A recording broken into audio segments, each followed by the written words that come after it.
ഈ രക്തസാക്ഷി ദിന ആചരണമാണ്. അതേപ്പറ്റി ചില കാര്യങ്ങൾ പറയണം എന്ന് ഞാൻ തീരുമാനിച്ചാണ് വന്നത്. പറയുന്നതിന് മുമ്പ് രണ്ട് കാര്യങ്ങൾ പറയാൻ ഞാൻ ആഗ്രഹിക്കാം. ഒന്ന്, ഈ ലൈബ്രറിയെ പറ്റി ഞാൻ ഡോക്ടർ ട്രീസിയോട് പറയുമായിരുന്നു, ഇങ്ങനെ ഒരു ലൈബ്രറി ഏതെങ്കിലും ഒരു ജില്ലാ ആസ്ഥാനത്ത് വേറെ ഉണ്ടോ എന്ന് സംശയമില്ല. ഞാൻ കണ്ടിട്ടില്ല.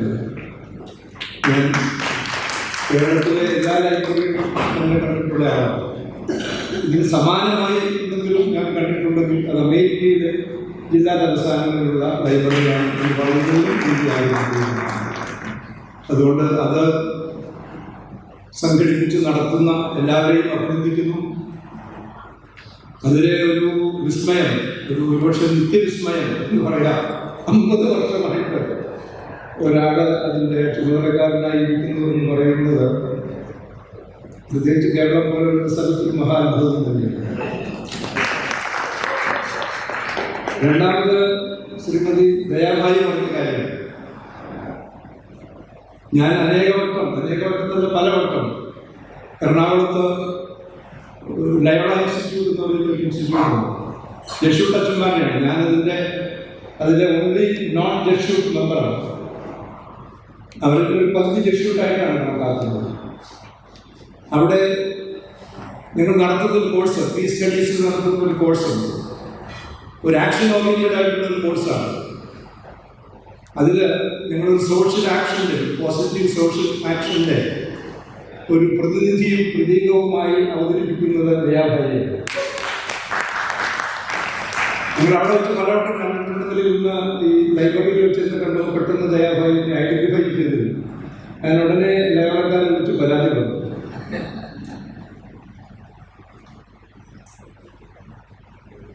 വേലാരാമവർമ്മയാണെന്നാണ് എൻ്റെ ഓർമ്മ, ഒരുപക്ഷെ തെറ്റായിരിക്കാം. ഗാന്ധിജിയെ പറ്റി പറഞ്ഞ ഒരു വയലാരാമവർമ്മയും ഗാന്ധിജിയെ പറ്റി എഴുതിയിട്ടുണ്ട്. മനുഷ്യരെ സേവിക്കണമെങ്കിൽ നമ്മുടെ നാട്ടിലെ ആളുകളുടെ വിചാരം അധികാരം വേണം. അധികാരത്തിൽ കൂടി നിശ്ചയമായിട്ടും ജനങ്ങളെ സേവിക്കാൻ സാധിക്കും. പക്ഷെ അധികാരത്തിൽ കൂടി നമ്മുടെ അനുഭവത്തിൽ അധികം പേരും സ്വയം സേവിക്കുകയാണ് ചെയ്യുന്നത്.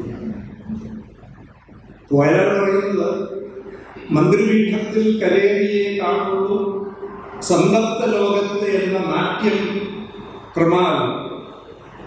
മന്ത്രിപീഠത്തിൽ കയറി സന്തപ്ത ലോകത്തിന്റെ ദുഃഖം മനസ്സിലാക്കാൻ സാധിക്കും, അവർക്ക് വേണ്ടി എന്തെങ്കിലും ചെയ്യാൻ സാധിക്കുള്ളൂ എന്നുള്ള ഒരു നാട്യമുണ്ട്. അത് കൈവിട്ടുകൊള്ളും ഈ കാര്യസ്ഥ, അവർക്കത് ഉപേക്ഷിക്കേണ്ടി വരും. എന്താണ് കാരണം? ഭാരതഭൂമിയിൽ കിടപ്പുണ്ട് ഗാന്ധി തേജോ കണം എന്നാണ്. മന്ത്രിപീഠത്തിൽ കരേറിയെ കാണുള്ളൂ സന്തപ്ത ലോകത്തെ എന്ന നാട്യം പ്രമാണം. കൈവിട്ടുകൊള്ളും ഈ കാര്യസ്ഥർ, ഭാരതഭൂമിയിൽ കിടപ്പുണ്ട് ഗാന്ധി തേജോ കണം എന്നാണ്. ആ തേജോഗണമാണ് ഗാന്ധി തേജോഗണമാണ്. ഇത് പറഞ്ഞല്ലോ, 3.5 വയസ്സിൽ കേട്ടു എന്ന് പറയുന്നത് ആ തേജോഗണം അന്ന് മനസ്സിൽ പതിഞ്ഞതാണ് ദയാഭായി ആക്കിയത് എന്ന് ഞാൻ കരുതുന്നു.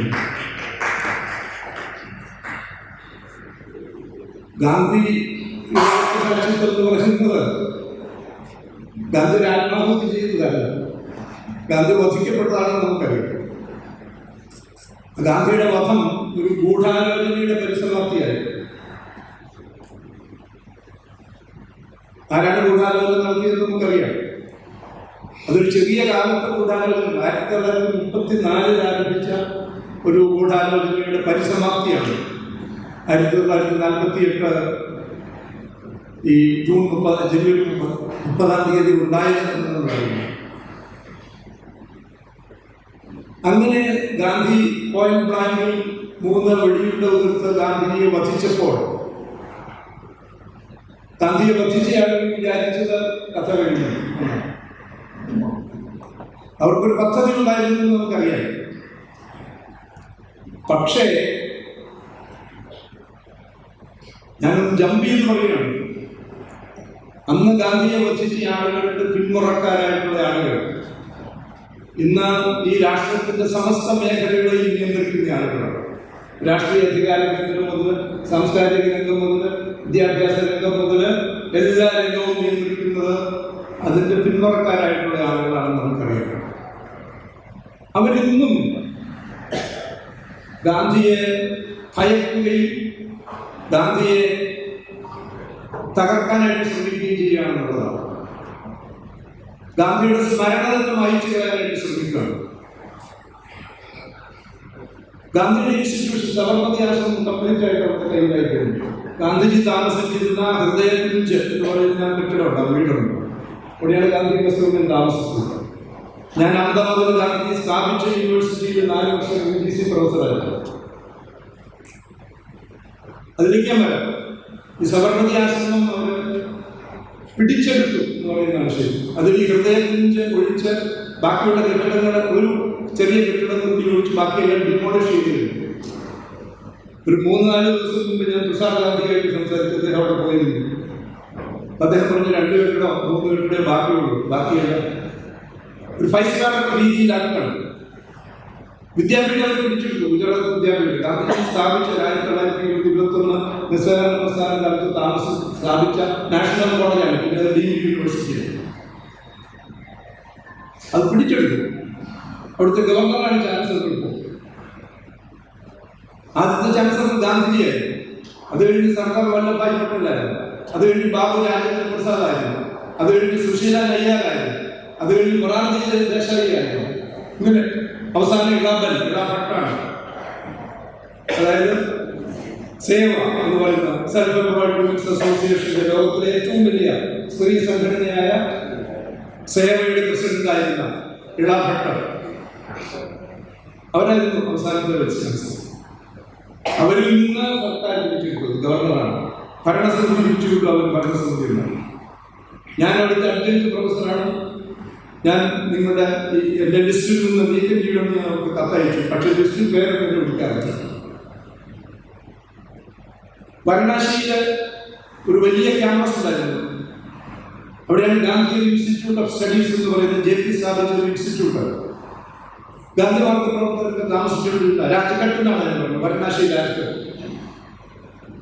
ഒരു ദിവസം രാത്രി അത് ബുൾഡോസർ കൊണ്ടുവന്ന എല്ലാ കെട്ടിടങ്ങളും, ലൈബ്രറി ഉൾപ്പെടെ എല്ലാ കെട്ടിടങ്ങളും ഇടിച്ചു നിരത്തി ആ ലൈബ്രറി കലർത്തുന്ന പുസ്തകങ്ങൾ സംരക്ഷിക്കാൻ പോലും അനുവദിക്കാതെ തകർത്തുകളെന്നുള്ളതാണ്. സേവാഗ്രാമിന് ചുറ്റും ഇങ്ങനെ എന്തെന്നാണ് മൃതദേഹത്തിന് ചുറ്റും പറക്കുന്ന കഴുകിനെ പോലെ അതിന് ചുറ്റും ചില ആളുകൾ ഇപ്പോൾ പറന്ന് നടക്കുന്നുണ്ടെന്നാണ് ഞാൻ മനസ്സിലാക്കുന്നത്. അങ്ങനെ ഗാന്ധിജിയുടെ സ്മരണ തകർക്കുന്നതിന് വേണ്ടി ശ്രമിക്കുകയാണ്. എന്തുകൊണ്ടാണ് അവർ ഗാന്ധിജിയെ ഭയപ്പെടുന്നത്? പോയിന്റ് വെടിവെച്ച് ഗാന്ധിജിയെ വധിച്ചിട്ടും ഗാന്ധിജി ഇല്ലാതെയായിട്ടില്ല, ഗാന്ധിജി മരിച്ചിട്ടില്ല എന്നുള്ള സത്യം അവർ തിരിച്ചറിയുന്നു എന്നുള്ളതാണ്. ഗാന്ധി മരിക്കുന്നില്ല എന്നുള്ള തിരിച്ചറിവിലേക്ക് ഗാന്ധി മാർഗക്കാരേക്കാൾ കൂടുതൽ കൃത്യതയോടുകൂടി വന്നിട്ടുള്ളത് ഇവരാണെന്നുള്ളതാണ്. അതുകൊണ്ടാണ് അവർ ഗാന്ധിയെ ഭയപ്പെടുന്നത്. നേരിട്ട് ഗാന്ധിയെ ഒതുക്കാൻ കിട്ടാത്തതുകൊണ്ട് അദ്ദേഹത്തിന്റെ പടം അതിന് നേരെ നിറയൊഴിക്കുന്നു. പടത്തിന് രക്തമില്ലാത്തതുകൊണ്ട് അതിന്റെ പുറകിൽ മഷിക്കുപ്പി വയ്ക്കുന്നു. എന്നിട്ട് ചുവന്ന വെള്ളം തെറിപ്പിക്കുന്നു രക്തത്തിന് പകരം. നമ്മൾ വായിച്ചിട്ടുള്ളതാണ്. ഗാന്ധിയുടെ പ്രതിമകൾ തകർക്കുന്നു, തല വെട്ടി മാറ്റുന്നു. എന്തൊരു മനഃശാസ്ത്രമാണ്, എന്തൊരു മനോഭാവമാണ് നമ്മൾ ആലോചിക്കുന്നത്. എന്താണ് കാരണം? ഈ മനുഷ്യൻ മരിക്കുന്നില്ല, ഇയാൾ ജീവിക്കുന്നു, ഇയാൾ സക്രിയനായിരിക്കുന്നു എന്നുള്ള തിരിച്ചറിവിൽ നിന്നാണ്. എങ്ങനെയാണ് ഇവരും ഈ ഗാന്ധിജിയുടെ സാന്നിധ്യം അപ്രത്യക്ഷമാകുന്നില്ല എന്ന് തിരിച്ചറിയുന്നത് എങ്ങനെയാണ്?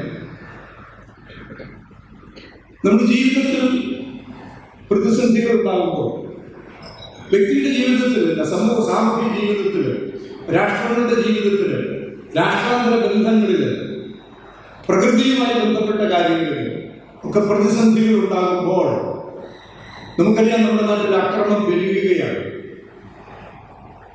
ഈ കഴിഞ്ഞ ഒരു 10 വർഷത്തെ കേരളത്തിന്റെ സ്റ്റാറ്റിസ്റ്റിക്സ് എടുത്തു കഴിഞ്ഞിട്ടുണ്ടെങ്കിൽ എത്രയധികം കുഞ്ഞുങ്ങളാണ്, പെൺകുട്ടികളാണ് പീഡിപ്പിക്കപ്പെട്ടു വധിക്കപ്പെട്ടിട്ടുള്ളത് നമുക്ക് കാണാൻ കഴിയും. ഡൊമസ്റ്റിക് വയലൻസ്, കുട്ടികൾക്ക് ലൈംഗിക പീഡനങ്ങൾ, അതിക്രമങ്ങൾ. ഇങ്ങനെ ഈ അക്രമം വർദ്ധിക്കുമ്പോൾ, അത് തിരശ്ചീനമായും ലംബമാനമായും വർദ്ധിക്കുമ്പോൾ നമ്മുടെ ആരെ ഓർക്കുന്നു? നമ്മൾ ഓർക്കുന്നത് അഹിംസയുടെ പ്രാധാന്യത്തെ പറ്റി ഓർക്കുകയും അതിന്റെ വക്താവ് പ്രയോക്താവുമായ ഗാന്ധിജിയെ ഓർക്കുകയും ചെയ്യുന്നതാണ്. ഞാൻ കൂടുതൽ ഉദാഹരണങ്ങൾ നമുക്ക് സമയമെടുക്കുന്നില്ല. നമുക്കറിയാമല്ലോ, ഈ ലോകത്തെ മുഴുവൻ വികസിപ്പിക്കുന്നതിന് വേണ്ടി യൂറോപ്പിന്റെയും അമേരിക്കയുടെയും ഒക്കെ സംയുക്ത സംരംഭം എന്നുള്ള നിലയിൽ എത്രയോ സ്ഥാപനങ്ങൾ, ഡെവലപ്മെന്റ് ഓറിയന്റഡ് ആയിട്ടുള്ള സ്ഥാപനങ്ങൾ ഉണ്ടായി. World bank, world trade organisation, അതിന്റെ സബ്സിഡിയറികൾ, ഇന്റർനാഷണൽ മോണിറ്ററി ഫണ്ട്, ഇവരെല്ലാവരും കൂടി ഇങ്ങനെ ലോകത്തെ വികസിപ്പിക്കാൻ ശ്രമിച്ച് ഇത് പല സ്ഥലത്തും ഈ മാതൃക തകിടം നൽകുന്നു എന്നറിയുമ്പോൾ അവര് ഈ വികസനത്തിന്റെ ഡെഫിനിഷനും അതിന്റെ ലക്ഷ്യങ്ങളുടെ നിർവചനവും ഒക്കെ മാറ്റാതെ തരമില്ലെന്ന് കാണാം. അങ്ങനെ സസ്റ്റൈനബിൾ ഡെവലപ്മെന്റ് ഗോൾസ് എന്ന് പറയുന്ന 18, 20, 23 സസ്റ്റൈനബിൾ ഡെവലപ്മെന്റ് ഗോൾസ് എന്ന് പറഞ്ഞ SDGs കൊണ്ടുവരികയാണ്.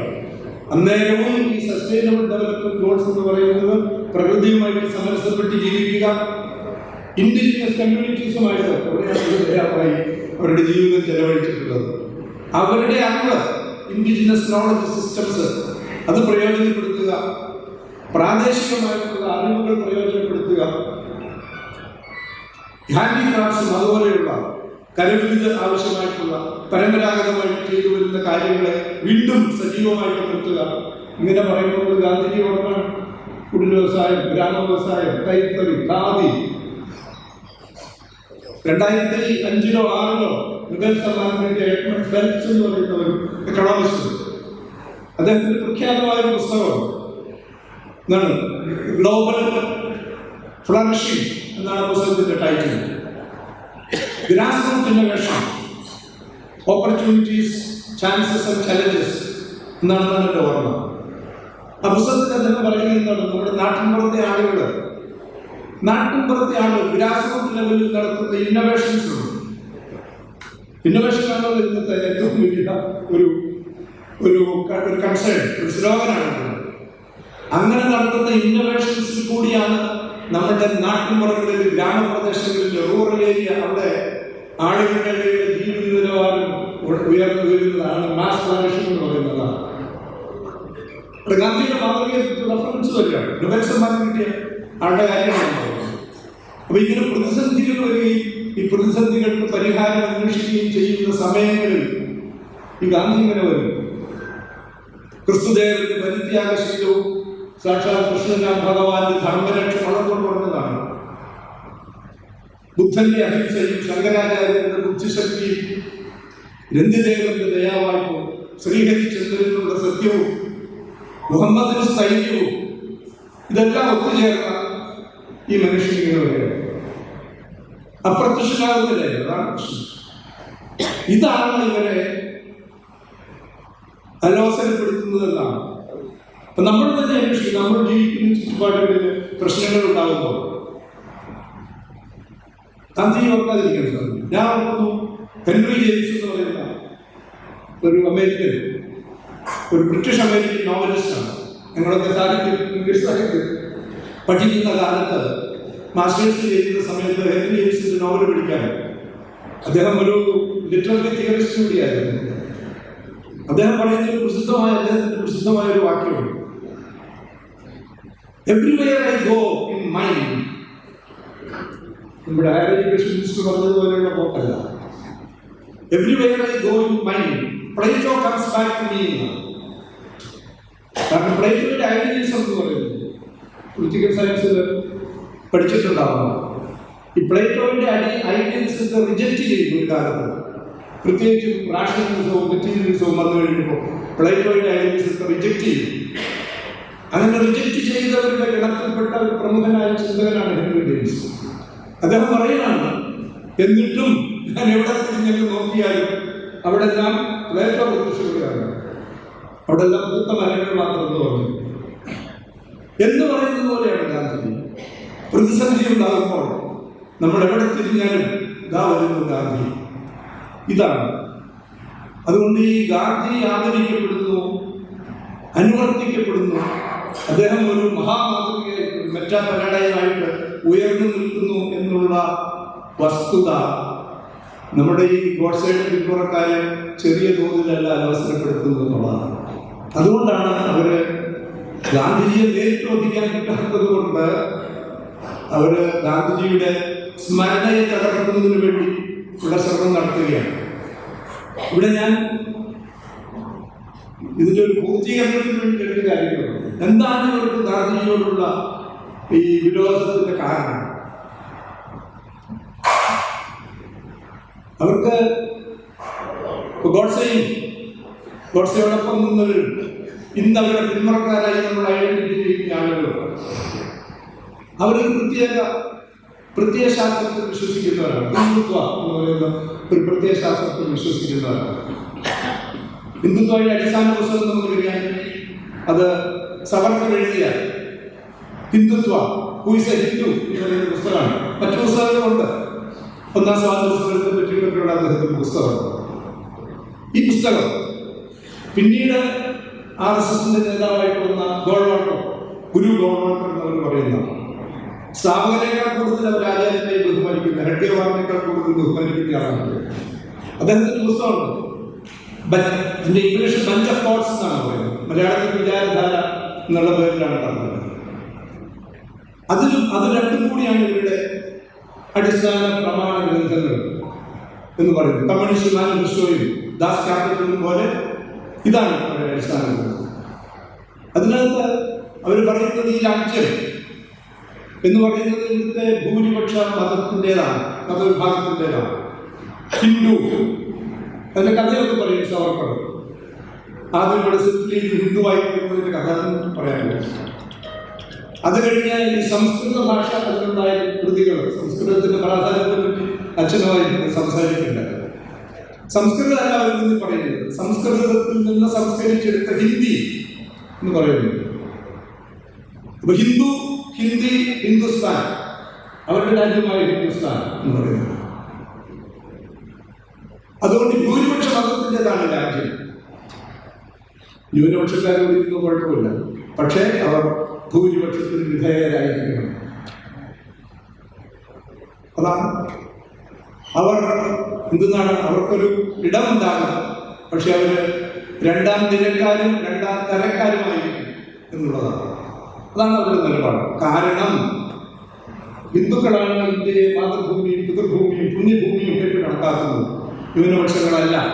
അതുകൊണ്ട് അവർക്ക് ഒരിക്കലും ഭൂരിപക്ഷ മതവിഭാഗക്കാരുമായി തുല്യത അവകാശപ്പെടാനോ തുല്യത അനുഭവിക്കാനോ നൽകാനോ സാധ്യമല്ലെന്നാണ്. ഗാന്ധിജിയിൽ നേരെ വിരുദ്ധമായ ഒരു രാഷ്ട്രസങ്കല്പം, ഒരു സാംസ്കാരിക സങ്കല്പമാണ് മുന്നോട്ട് വെച്ചത്. അദ്ദേഹത്തിൻ്റെത് ഇൻക്ലൂസീവാണ്.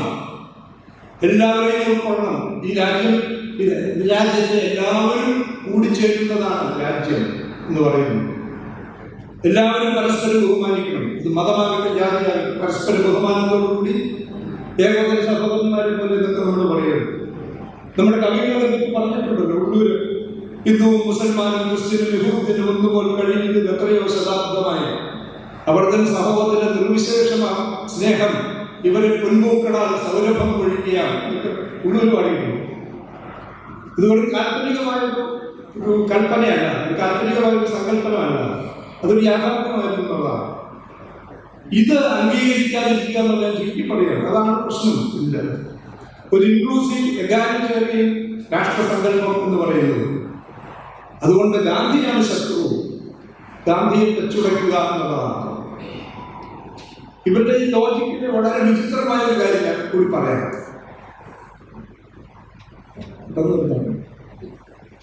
അതായത് ഗോഡ്സെ ഗാന്ധിയെ വധിച്ചു കഴിഞ്ഞാൽ അദ്ദേഹം കൊടുത്തൊരു സ്റ്റേറ്റ്മെന്റ് ഉണ്ട് കോടതിയിൽ, നമുക്കൊക്കെ അറിയാം, പബ്ലിക് ഡൊമൈനിലുള്ളതാണ്. ഗാന്ധി എന്ന് പറയുന്നത്. അതിന് തന്നെ ഒരു ആർട്ടിസ്റ്റ് ലണ്ടനിൽ വെച്ച് മദൻലാൽ ഡിഗ്ര എന്ന് പറയുന്ന ഒരു ആവേശക്കാരനായ ചെറുപ്പക്കാരൻ കഴ്സൺ വൈലി എന്ന് പറയുന്ന ഒരു സാഹിത്യം വധിച്ചു, വെടിവെച്ചു, അറസ്റ്റ് ചെയ്തു, വിസ്താരം നടന്നു. 1908 സമയം, 1908 അവസാനം 9-ാം തീയതി. അപ്പൊ ഈ കഴ്സൺ വൈലിയുടെ ഒരു ഡിഫൻസ് ഉണ്ട് കോടതിയിൽ.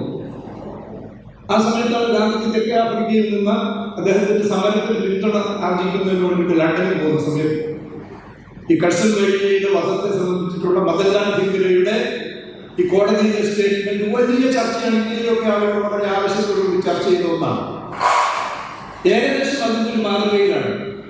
പക്ഷേ ഈ മദൻലാൽ ധിംഗ്രയുടെ വളരെ ഇമോഷണൽ ആയിരുന്നെങ്കിൽ ഇദ്ദേഹത്തിൻ്റെത് വളരെ കൂൾ ലോജിക്കാണ്. ഗോഡ്സെ അദ്ദേഹം അതിനകത്ത് പറഞ്ഞ ഒരു കാര്യം, ഞാൻ എല്ലാ കാര്യം പറയുന്നത്, ഒരു കാര്യം അദ്ദേഹം പറഞ്ഞത് എന്താണ്, എനിക്ക് ഗാന്ധിയോട് വ്യക്തിപരമായ ഒരു വിരോധമില്ല. നിങ്ങൾക്ക് തൊഴുതു, തോക്കഴിച്ചാണ് തൊഴുതെങ്കിലും തൊഴുതിന് ശേഷമാണ് വെടിവെച്ചത്. ഗാന്ധിജിയുടെ മൂന്നാമത്തെ മകനായ രാംദാസ് ഗാന്ധി ജയിലിൽ പോയി ഗോഡ്സയെ കണ്ടു, നാഥുറാം ഗോഡ്സയെ കണ്ടു. മക്കളെല്ലാവരും എഴുതി കൊടുത്തു, തൂക്കിലെഴുതരുത്, ശിക്ഷിക്കരുത്, ക്യാപിറ്റൽ പണിഷ്മെന്റ് കൊടുക്കരുത് എന്ന് ഗാന്ധിജിയുടെ 3 മക്കൾ എഴുതി കൊടുക്കുകയാണ്. രാംദാസ് പോയി കണ്ട സമയത്ത് രാംദാസിനോട് അപ്പോളജൈസ് ചെയ്തു ഗോഡ്സെ. നിങ്ങളുടെ അച്ഛനില്ലാത്ത മക്കളാക്കി മാറ്റിയത് ഞാൻ ഖേദിക്കുന്നു എന്ന് ഗോഡ്സെ പറഞ്ഞു. പക്ഷേ ഇദ്ദേഹം ഈ രാജ്യത്തിന്റെ ശത്രുവാണ്. ഏത് രാജ്യത്തിന്റെ ശത്രു? ഇവർ സങ്കല്പിക്കുന്ന രാജ്യത്തിന്റെ ശത്രുവാണ്. കാരണം ഗാന്ധി ഒരു പ്രത്യേക വിശ്വാസ സംഹിതയുടെ ആളാണ്. ഇൻക്ലൂസീവ് ആയിട്ടുള്ള, ഇഗാലിറ്റേറിയൻ ആയിട്ടുള്ള സമത്വം, സാഹോദര്യം, അതുള്ള ഒരു രാഷ്ട്രം മതി, അതാണ് ശരിയായ രാഷ്ട്രം സങ്കല്പിച്ച ആൾ. അത് തെറ്റാണ്, ആ വിശ്വാസം തെറ്റാണ്. അതുകൊണ്ടാണ് അദ്ദേഹത്തെ വധിക്കുന്നത്.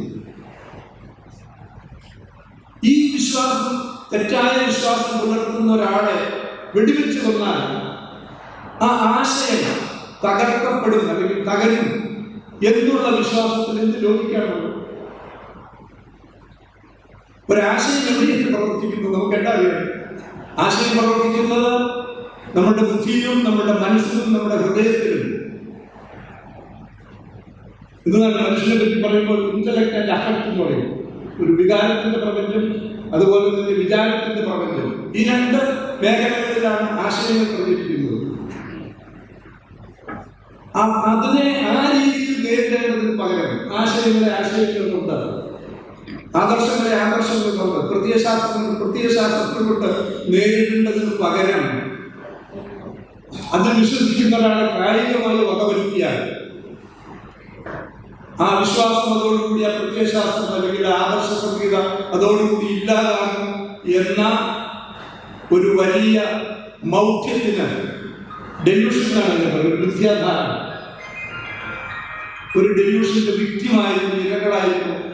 ഇദ്ദേഹം മാത്രമല്ല ഇതുപോലെ പ്രവർത്തിച്ചിട്ടുള്ളത്. ഹിറ്റ്ലർ അതുപോലെ, സ്റ്റാലിൻ അതുപോലെ, മാവോ അതുപോലെ, പോൾ പോട്ട് അതുപോലെ, ചെസസ്കോ അതുപോലെ ഉള്ള ഒരു ഡെല്യൂഷന്റെ വിക്റ്റിംസ് ആയിരുന്നു, ഇരകളായിരുന്നു നമ്മളറിയാം. അതുകൊണ്ടാണ് ഇത് സംഭവിച്ചിട്ടുള്ളത്. പക്ഷെ എന്താണ് സംഭവിച്ചത്? ഗാന്ധിജി ഇങ്ങനെ ഒരു കായികമായി ഇല്ലാതാക്കിയാലും ഇല്ലാതാകുന്ന ആളല്ല ഗാന്ധിജി എന്ന് നിരന്തരം ബോധ്യപ്പെടുത്തിക്കൊണ്ടിരിക്കുകയാണ്. ഞാൻ കൂടുതൽ സമയം എടുക്കുന്നില്ല. അതുകൊണ്ട് ഗാന്ധിജിയെ വധിച്ചു കഴിഞ്ഞപ്പോൾ മറ്റു ന്യായങ്ങളൊക്കെ ഗോഡ്സെയുടെ മറ്റു ന്യായങ്ങളൊക്കെ ഞാൻ പരിശോധിക്കാവുന്നതാണ്. അതിന്റെ 3 ന്യായങ്ങൾ പറയുന്നുണ്ട് ഗാന്ധിയെ വധിച്ചത്. വിഭജനം അങ്ങനെ തുടങ്ങിയിട്ടുണ്ട്. അതൊക്കെ ഞാൻ മുഴുവൻ സമയക്കുറവുണ്ട്. ഈ ഗാന്ധി വധം നടക്കുന്ന സമയം നിങ്ങൾക്കറിയാം, ഡൽഹിയിൽ വെച്ചാണ് ഗാന്ധി വധിക്കപ്പെടുന്നത്. എന്തായിരുന്നു അന്ന് ഡൽഹിയിലെ അവസ്ഥ എന്ന് പറയുന്നത്? ഈ രാഷ്ട്രം വിഭജിക്കപ്പെട്ടു. ലോക ചരിത്രത്തിൽ അന്നോളം ഉണ്ടായിട്ടുള്ളതിൽ വെച്ച് ഏറ്റവും വലിയ അഭയാർത്ഥി പ്രവാഹം ഉണ്ടായി. ഗാന്ധിജി കൽക്കട്ടയിലായിരുന്നു. ഓഗസ്റ്റ് 14-15 ദിവസങ്ങളിൽ നവഖാലിയിലേക്ക് അതിന് മുമ്പാണ്. പല ആളുകളും വിചാരിച്ചിരിക്കുന്നത് സ്വാതന്ത്ര്യം കിട്ടിയപ്പോൾ നവഖാലിയിലായിരുന്നു. നവഖാലിയിൽ 1946 ഒക്ടോബർ മാസം അവസാനം 30-നോ മറ്റാണ് നവഖാലിയിൽ എത്തുന്നത്. നവംബർ, ഡിസംബർ, അത് കഴിഞ്ഞ് 47 ജനുവരി ഫെബ്രുവരി ഈ 4 മാസമാണ് ഗാന്ധിജി നവോഖാലിയിൽ നഗ്നപാതനായി സഞ്ചരിച്ചത്. മുസ്ലിം ഭൂരിപക്ഷ പ്രദേശമായിരുന്നു, ഹിന്ദുക്കളായിരുന്നു വിക്ടിംസ്. അവിടെയാണ് സമാധാന പ്രവർത്തനം നടത്തി ഈ ആളുകളെ, വളരെയേറെ ആളുകൾ തിരികെ കൊണ്ടുവന്നു. 47 കൽക്കട്ടയിലെ സമാധാനം സ്ഥാപിച്ച് 5 ദിവസം കൊണ്ട് ഉപവസിക്കുകയും ചെയ്തു, നമുക്കറിയാം. അത് കഴിഞ്ഞാൽ ഡൽഹിക്ക് പോയത്.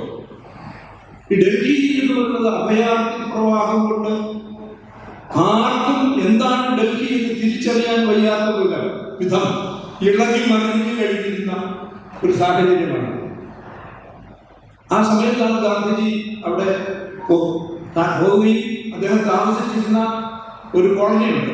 ആ കോളനിയിൽ താമസിക്കാൻ നിവൃത്തിയില്ല, അഭയാർത്ഥികളെ നിർവാഹമില്ലാതെ വന്നപ്പോഴാണ് അദ്ദേഹം ബിർള ഹൗസിലേക്ക് താമസം മാറ്റിയത്.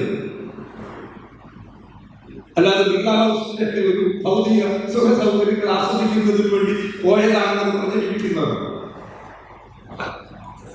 ആ സാഹചര്യത്തിൽ ആണ് ഗാന്ധിജി ഉപവസിക്കുകയും ആ ഉപവാസത്തിന്റെ ഫലമായിട്ട് സമാധാനം ഉണ്ടാവുകയും ചെയ്തു കഴിഞ്ഞാണ് ഈ സംഭവം ഉണ്ടാകുന്നത് നമ്മൾ ഓർമ്മിക്കുന്നു. അങ്ങനെ സംഭവിക്കുന്ന സമയത്ത് ഈ ഉണ്ടാകുന്നതിന്റെ ഫലമായിട്ട് ഇതിന്റെ ഒരു പെട്ടെന്നുള്ള ഫലം, 2 തരത്തിൽ ഞാൻ അതേപ്പറ്റി പറഞ്ഞ മനസ്സിലാക്കാം. ഒരു പെട്ടെന്നുണ്ടായ ഫലം എന്ന് പറയുന്നത്, ഗാന്ധി വെടിയേറ്റ് മരിച്ചു എന്നുള്ള വിവരം ഓൾ ഇന്ത്യ റേഡിയോയിൽ അനൗൺസ് ചെയ്ത് കഴിഞ്ഞതോടുകൂടി ഇന്ത്യ മുഴുവൻ നിശ്ചലമായിരുന്നു. കലാപത്തെ പറ്റി ചിന്തിക്കുന്നതിന് പോലും ആർക്കും സാധിക്കില്ല. മൊത്തം രാഷ്ട്രം മുഴുവൻ, ലോകത്തിന് നിശ്ചലമായിരുന്നു. പ്രത്യേകിച്ച് ഇന്ത്യ നിശ്ചലമായ ഒരു ഭാഗത്ത്. രണ്ടാമത്, നിങ്ങൾക്കറിയാവുന്ന ഒരു പശ്ചാത്തലത്തിൽ ഗാന്ധിജി 5/17 വെടിയേറ്റ് മരിക്കുന്നത്. ഞാൻ ആദ്യം വിചാരിച്ചത് നമ്മൾ സമയത്ത് യോഗം തുടങ്ങുകയാണെങ്കിൽ 5/17 ഒരു മിനിറ്റ് മൗനം ആചരിക്കാം.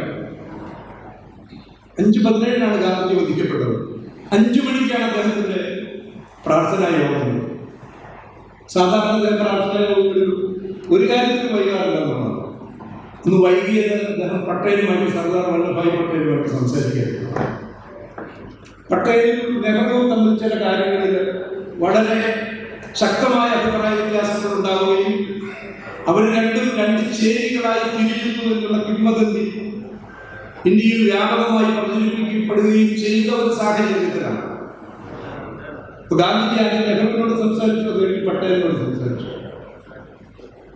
1.5 മണിക്കൂറിലധികം സമയം പട്ടേലുമായിട്ട് സംസാരിച്ചു. അപ്പൊ പട്ടേൽ ഗാന്ധിജിക്ക് വാക്ക് കൊടുത്തു, എന്റെ ഭാഗത്ത് നിന്ന്, അത് പിന്നീട് നമ്മൾ മനസ്സിലാക്കുന്നതാണ്, ഉള്ള ഏതെങ്കിലും ഒരു നടപടിയുടെ ഫലമായി ഈ ഭരണത്തിന് ജവഹർലാൽ നെഹ്റുവിന്റെ നേതൃത്വത്തിൽ യാതൊരു ക്ഷീണവും ഉണ്ടാകില്ല എന്നാണ് മനസ്സിലാക്കുന്നത്. ഈ സംഭവം ഗാന്ധി വധം കഴിഞ്ഞതോടുകൂടി സർദാർ പട്ടേലും പണ്ഡിറ്റ് നെഹ്റുവും ഒരേ ആത്മാക്കളായി മാറുന്നതാണ്. അത്ര കണ്ട് യോജിപ്പാണ്. അത് കഴിഞ്ഞ് അവർ പുറപ്പെടുവിച്ചിട്ടുള്ള, ഇഷ്യൂ ചെയ്തിട്ടുള്ള സ്റ്റേറ്റ്മെന്റ്സ് ഒക്കെ വായിച്ചാൽ നമുക്ക് അത് അറിയാനായിട്ട് സാധിക്കും. അതിന്റെ ഡോക്യുമെന്റ്സ് ഒക്കെ ഉണ്ട്. രാജ്മോഹൻ ഗാന്ധി സർദാർ പട്ടേലിന്റെ ഒരു ബയോഗ്രഫി എഴുതിയിട്ടുണ്ട്. ആ ബയോഗ്രഫിയിൽ അത് വളരെ വിശദമായിട്ട് പ്രതിപാദിച്ചിട്ടുണ്ടെന്നുള്ളതാണ്. വായിക്കുന്ന പുസ്തകമാണ്. അങ്ങനെ ഇവർ തമ്മിൽ ഐക്യപ്പെടുകയും അവര് ഇന്ത്യ, ഗാന്ധിജിയുടെ അഭാവത്തിൽ ഇന്ത്യയെ എങ്ങനെ മുന്നോട്ട് നയിക്കും എന്നുള്ള വലിയ പ്രഹേളിക പ്രശ്നത്തിന് ഇവരുടെ ഐകമത്യമാണ് മറുപടിയായി നിന്നത്. ഈ രാജ്യം ഒരു ക്ഷതവുമില്ലാതെ മുമ്പോട്ട് പോയതിന്റെ കാരണം അതാണ്. ഇതാണ് ഇമ്മീഡിയറ്റ് ആയിട്ടുണ്ടായിട്ടുള്ള ഒരു ഫലം എന്ന് പറയുന്നത്. നിങ്ങൾക്കറിയാം, പാശ്ചാത്യ രാജ്യത്തെ പത്രങ്ങൾ, അച്ഛനുകളുടെ ഞാൻ പുറത്തു പറയാണ്, ഈ ഗാന്ധിജിയുടെ അസാസിനേഷനെ പറ്റി, വധത്തെ പറ്റി റിപ്പോർട്ട് ചെയ്തത് സെക്കൻഡ് ക്രൂസിഫിക്ഷൻ എന്നാണ്, 2ാമത്തെ കുരിശുമരണം. ഞാൻ ആരോട് വിശദീകരിച്ച് പറയേണ്ട കാര്യമില്ല. കുരിശുമരണം, യേശുക്രിസ്തുവിന്റെ കുരിശിൽ തൂക്കി ആളുകൾ വിചാരിച്ചത് ഇദ്ദേഹത്തെ കുരിശിൽ തൂക്കി കഴിഞ്ഞ പ്രശ്നം തീർന്നതാണ്. ഗാന്ധിയെ വെടിവെച്ച് വിചാരിച്ച അതേ കാര്യത്തിൽ. പക്ഷേ നമുക്കറിയാം, ഈ യേശുക്രിസ്തു റിസറക്റ്റ് ചെയ്തു, 3-ാം നാൾ റിസറക്റ്റ് ചെയ്തു. ഉയർത്തെഴുന്നേൽക്കുന്നതാണ് നമ്മൾ മലയാളത്തിൽ ഉപയോഗിക്കുന്ന വാക്ക്. അത് ഫിസിക്കൽ റിസസിറ്റേഷൻ ആണോ റിസറക്ഷൻ ആണോ എന്നതിനെ പറ്റിയൊക്കെ തർക്കമുണ്ട്. അത് നിൽക്കട്ടെ. എന്നതുപോലെ ഗാന്ധിജിയുടെ വധം, ഗാന്ധി ഹത്യ സെക്കൻഡ് ക്രൂസിഫിക്ഷൻ ആണെന്ന് പറയുമ്പോൾ അതിൽ അന്തർഭവിച്ചിട്ടുള്ള ധ്വനി എന്ന് പറയുന്നത് ഇതിൽ ഒരു റിസറക്ഷൻ ഉണ്ടെന്നാണ്. അതാണ് അതിന്റെ implication. There is a resurrection. If it is a second crucifixion, there will be a resurrection. അത് നമ്മൾ കാണണം, നമ്മൾ റിയലൈസ് ചെയ്യണം. We see a resurrected Gandhi. Julius സീസറിനെ പറ്റി പറയുമല്ലോ. ജൂലിയസ് സീസറിനെ വധിച്ചു, അവരുടെ സെനറ്റിലെ ആളുകളൊക്കെ കൂടി വധിച്ചു. വധിച്ചു കഴിഞ്ഞതിന് ശേഷമുണ്ടായ സംഭവ വികാസങ്ങളെ വിലയിരുത്തിക്കൊണ്ട് പറയുമ്പോൾ നമ്മൾ പറയുന്നത് എന്താണ്? വധിക്കപ്പെട്ട സീസറാണ് ജീവിച്ചിരുന്ന സീസറേക്കാൾ കൂടുതൽ പ്രബലൻ. Caesar dead is stronger than Caesar life എന്ന് പറഞ്ഞതുപോലെ ജീവിച്ചിരുന്ന ഗാന്ധിയെ പോലെ തന്നെ, അതിനേക്കാൾ കൂടുതലാണെന്ന് ഞാൻ പറയുന്നില്ല, ഉയർത്തെഴുന്നേറ്റ ഗാന്ധിജിയുടെ സാന്നിധ്യത്തിലാണ്, നിഴലിലാണ് നമ്മൾ ജീവിക്കുന്നത്. അതാണ് ഗാന്ധി കടമ എന്ന് പറയുന്നത്. അതുകൊണ്ട് ഗാന്ധിജിയുടെ സാധനങ്ങൾ പിടിച്ചെടുക്കുക, ഗാന്ധിജിയെ പറ്റി പാഠപുസ്തകങ്ങളിൽ വല്ലാത്ത കാര്യങ്ങൾ എഴുതി പിടിപ്പിക്കുക, വീഡിയോകൾ പ്രചരിപ്പിക്കുക, അതുകൊണ്ടൊന്നും ഇല്ലാതായി പോകുന്ന ഒന്നല്ല ഗാന്ധിജി എന്നുള്ളതാണ് നമ്മൾ തിരിച്ചറിയേണ്ടത്. ആ തിരിച്ചറിവിന്റെ ഒരു മൗഢ്യത്തിൽ, ആലസ്യത്തിൽ നമ്മളെല്ലാം ശരിയായിക്കോളും, God is in heaven and everything is right in the world എന്നുള്ള ഒരു ഭാവത്തിൽ ഇരിക്കുകയല്ല വേണ്ടത്. നമ്മൾ വിജിലന്റ് ആയിരിക്കണം എന്നുള്ളതാണ്. ഇങ്ങനെ ഈ ഗാന്ധിയുടെ സ്മരണയെ മായ്ച്ചു കളയുന്നതിന് വേണ്ടി ശ്രമിക്കുന്ന ആളുകളുടെ മുമ്പിൽ ഇല്ല, ഗാന്ധി അങ്ങനെ മായ്ക്കപ്പെടാൻ ഞങ്ങൾ അനുവദിക്കുകയില്ല എന്നുള്ള ശക്തമായ നിലപാടെടുത്ത് ഈ ഒരു വലിയ ഹെറിറ്റേജിന്റെ ലെഗസിയെ, ഒരു പൈതൃകത്തെ ഉയർത്തിപ്പിടിക്കുന്നതിന് നാം സന്നദ്ധരാകണം. അതിനുള്ള ഒരു പ്രതിജ്ഞ പുതുക്കേണ്ട ദിവസമാണ് ഗാന്ധിജിയുടെ രക്തസാക്ഷിത്വ ദിനം എന്നാണ് ഞാൻ വിചാരിക്കുന്നത്. അതിന് നമുക്ക് കഴിയുമാറാകട്ടെ എന്ന് പ്രാർത്ഥിക്കുകയും ആശംസിക്കുകയും ചെയ്തുകൊണ്ട് ഞാൻ എൻ്റെ വാക്കുകൾ അവസാനിപ്പിക്കുന്നു.